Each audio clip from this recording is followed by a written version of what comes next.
morning. My name is Julie Gregg, and I'm a compliance manager with the DODD's Office of System Support and Standards. Today, we're going to go over the changes to the Licensed Residential Facilities Administration and Operation Rule. And this rule became effective December 1st, 2022. Many of the licensure rules were due for a 5-year review. The changes were effective December 1st, but we have identified a rollout plan to allow providers time to come into compliance with the new requirements. If your agency provides services in unlicensed settings, many of these changes should look familiar to you, as the training requirements for licensed facilities will come into line with the non-licensed setting training requirements. This is not a summary of all the licensure requirements, but is an overview of the major changes included in the administration and operation rule updates. These changes apply to both licensed waiver settings and ICF IIDs. To start us off, we're going to talk about some of the administrative changes. So one of the changes is related to contracts between a licensee and an operator. So if the licensee contracts with another entity to operate the facility, the licensee and operator shall have a written agreement that establishes the operator's responsibility to provide the licensee all information necessary to comply with the rule.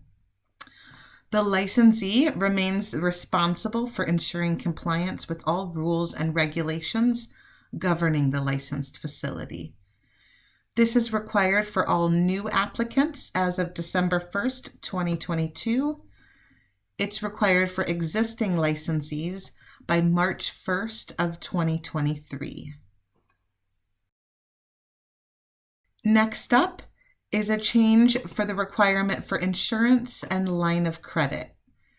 The licensee is now required to have at least $1 million in general liability insurance, which includes coverage for individuals' losses due to theft or property damage. They also must have proof of a continuing line of credit in the licensee's name in the amount of at least $10,000. This is required for new applicants as of December 1st of this year and will be required for existing licensees by June 1st of 2023. Some changes to the requirements to notify DODD. Licensees shall now notify DODD within 7 days of any bankruptcy petition involving the licensee or operator and provide related documents. They shall also notify DODD within 14 days if the administrator has a professional registration, certification, or license suspended or revoked. The administrator shall also notify DODD if they serve as an administrator for more than one licensee, and if they are or were the administrator of a residential facility within the last 5 years when the facility had its license revoked or not renewed. And these requirements went into place for all licensees as of December 1st, 2022. New requirements for policies and procedures. The operator shall have policies and procedures regarding person-centered planning and self-determination, the individual's satisfaction with services delivered, internal monitoring and evaluation procedures to improve services delivered, supervision of staff, staff training plan, service delivery, background investigations for employment of staff, and volunteers. These policies and procedures are required for all new applicants as of December 1st and will be required for existing licensees by June 1st of 2023. Internal compliance. So in addition to previous requirements that were already required for the operator to demonstrate it has an internal system regarding requirements for residential facilities in accordance with administrative code, and background investigations and appropriate actions in accordance with the background check rule, and then service delivery, service documentation, and billing for services. The operator must also now demonstrate that it has an internal compliance program regarding the requirements for the management of personal funds. This is required for all new applicants as of December 1st and is required for existing licensees by March 1st of 2023.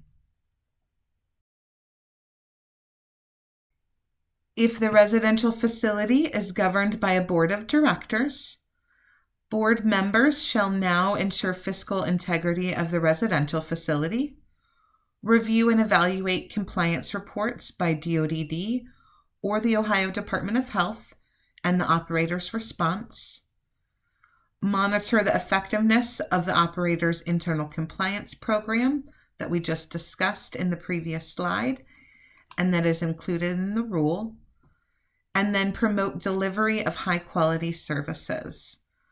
This is required for new applicants as of December 1st and required for existing licensees by March 1st of 2023.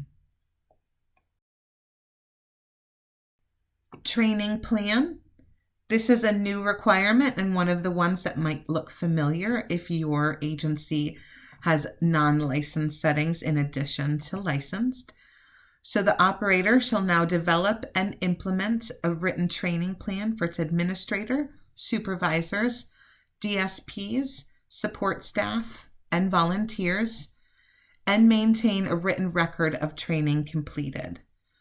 The training plan must be consistent with the needs of individuals served, best practices, and the requirements set forth in the appendices of the rule. It must also describe the method, for example, a written test, a skills demonstration, or documented observation by supervisor, that will be used to establish competency in the areas of training, and is updated at least once every 12 months, and identifies who's responsible for arranging or providing the training, and projected timelines for completion of the training. We do have sample templates available on the department's website for training plans, as well as training documentation. And that can be found at dodd.ohio.gov, or there is a link in the presentation. Operators shall have training plans in place and maintain training documentation in accordance with the new rule starting January 1st of 2023.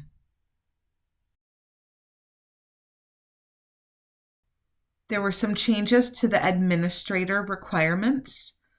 Previously, the administrator was to have 1 year of paid work experience in the provision of services to individuals with developmental disabilities.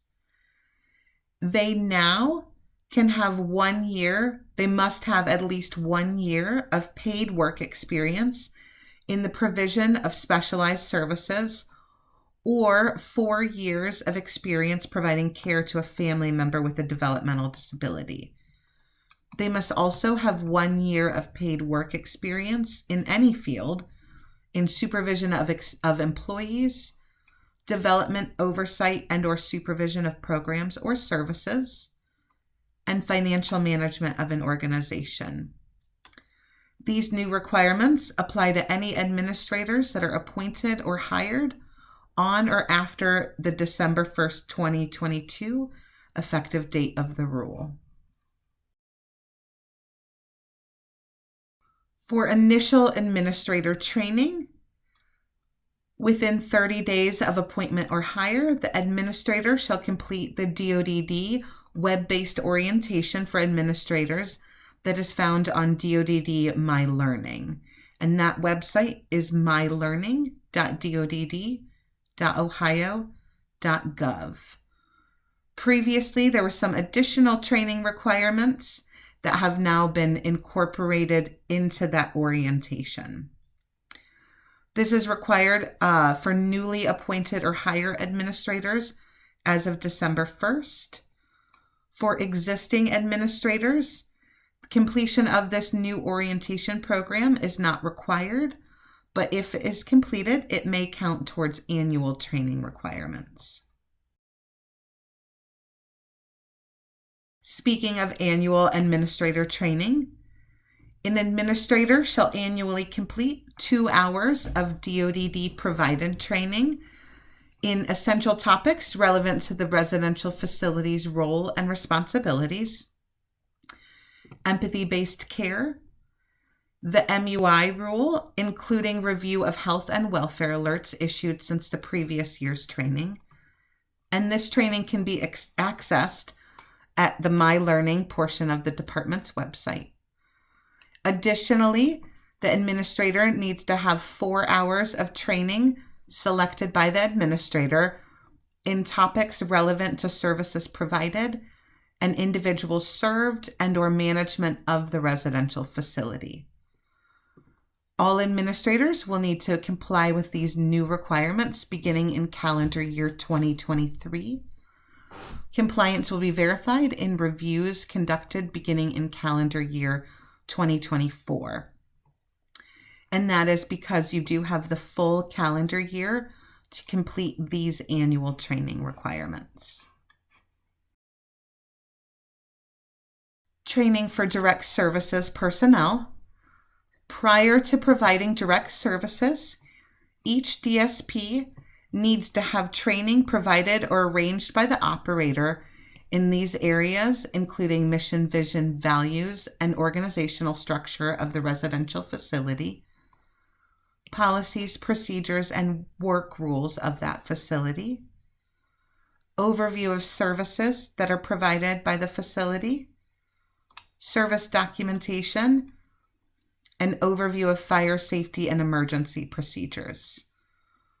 Also, prior to providing direct services, the DSP needs to complete training provided by DoDD or using the DoDD provided curriculum in the areas of empathy-based care, the role of the DSP, including the NADSP Code of Ethics, rights of individuals, implementation of ISPs and service outcomes, recognizing and reporting major unusual incidents and unusual incidents, universal precautions for infection control.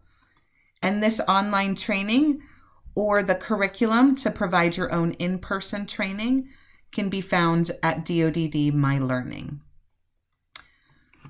They also need to have training provided or arranged by the operator specific to the ISP for each individual the DSP will support. These training requirements are required for all DSPs hired on or after March 1st of 2023. Within 30 days of hire, each of those DSPs shall complete training that is provided or arranged by the operator in person-centered planning and provision of services, facilitating community participation and integration, provision of the MUI rule relevant to DSP's duties, including the review of health and welfare alerts. That's where you would talk about your agency-specific reporting practices for UIs and MUIs in that portion. And then empathy-based care.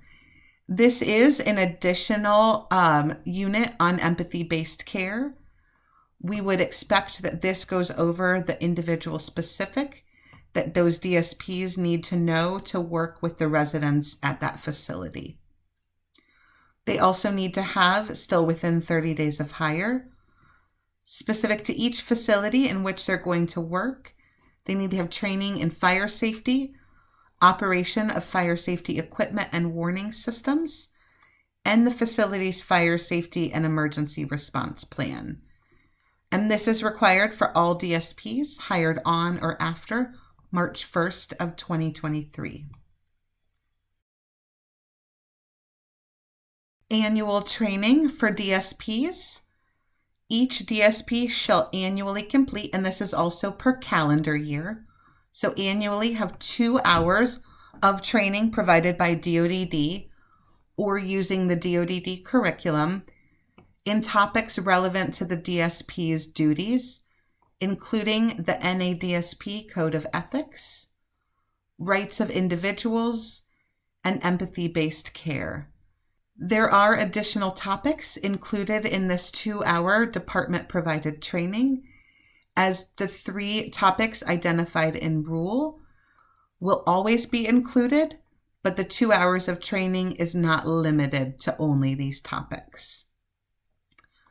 Additionally, each year, the DSP needs to have 6 hours of training provided or arranged by the operator in recognizing and reporting MUIs and UIs, residential facility-specific data regarding MUIs, and strategies for preventing MUIs.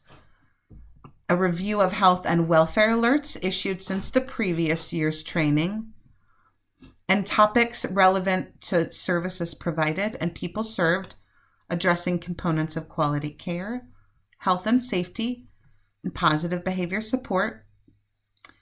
And additionally, within that 6 hours, they need to have training specific to each residential facility in which they work, training in fire safety, operation of fire safety equipment and warning systems, and the facility's fire safety and emergency response plan.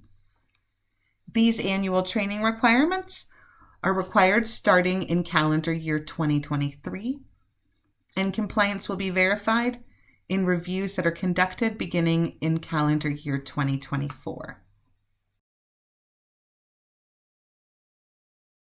For supervisors of direct service professionals, within 90 days of becoming a supervisor of DSPs, they need to complete training in relevant duties and responsibilities of being a supervisor for the residential facility. And this may look different for each residential facility provider. It's up to you to determine what those relevant duties and responsibilities of a supervisor in your facility look like. This is required for supervisors hired beginning March 1st, 2023.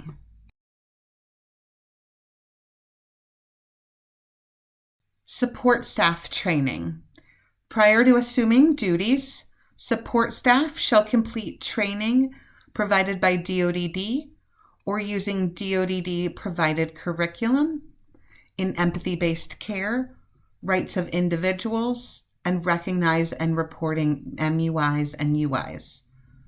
They also need to have overview of fire safety and emergency procedures provided or arranged by the operator.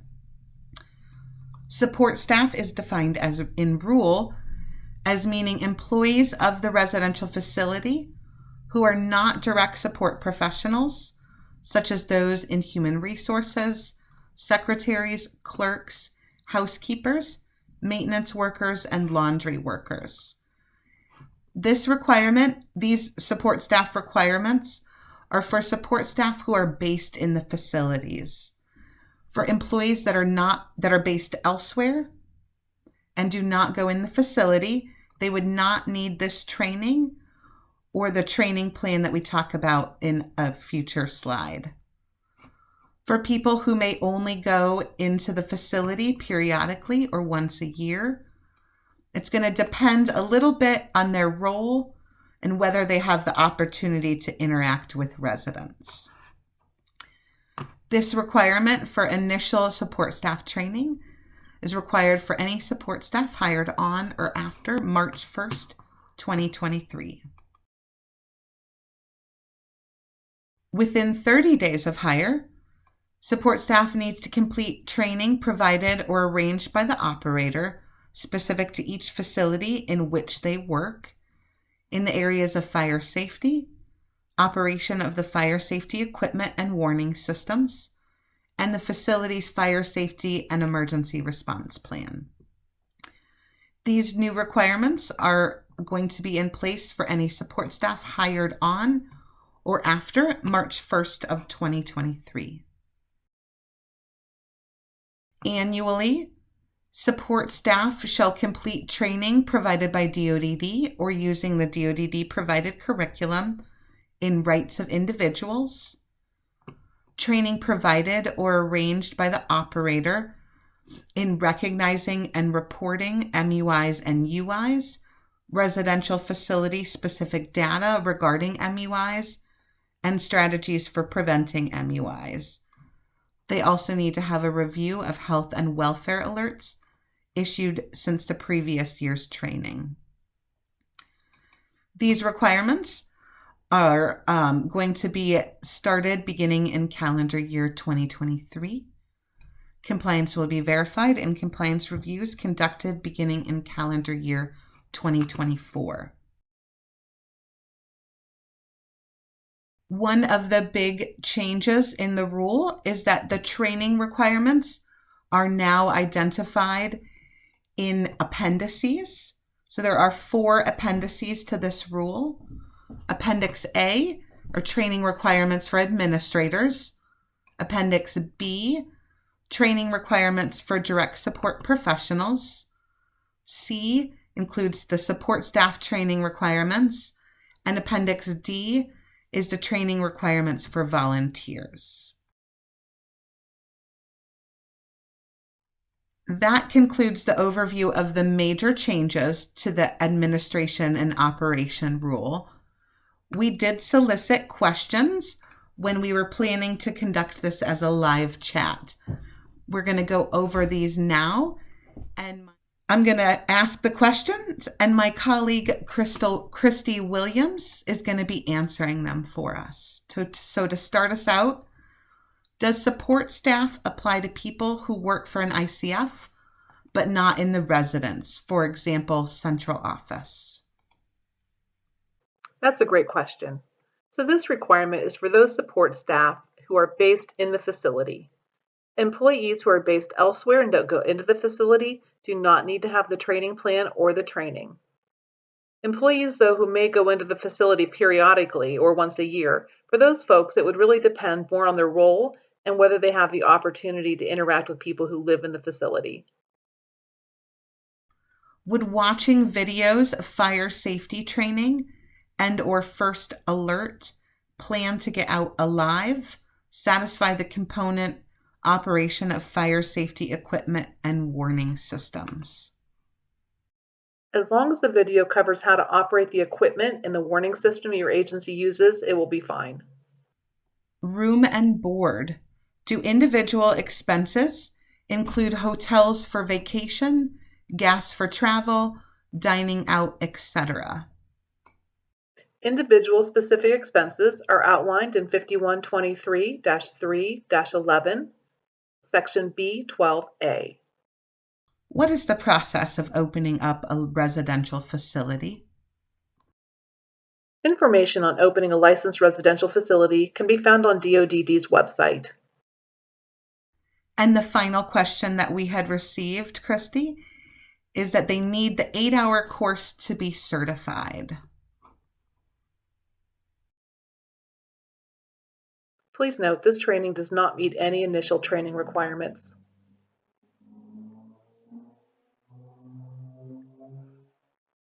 After watching this, or anytime you have any compliance questions, feel free to reach out. We can be reached at osas@dodd.ohio.gov. Send us an email there. Or you can call our main line at 614-466-6670. Thank you all for joining us, and we hope you have a better understanding of the new revised administration and operation of licensed facilities rule.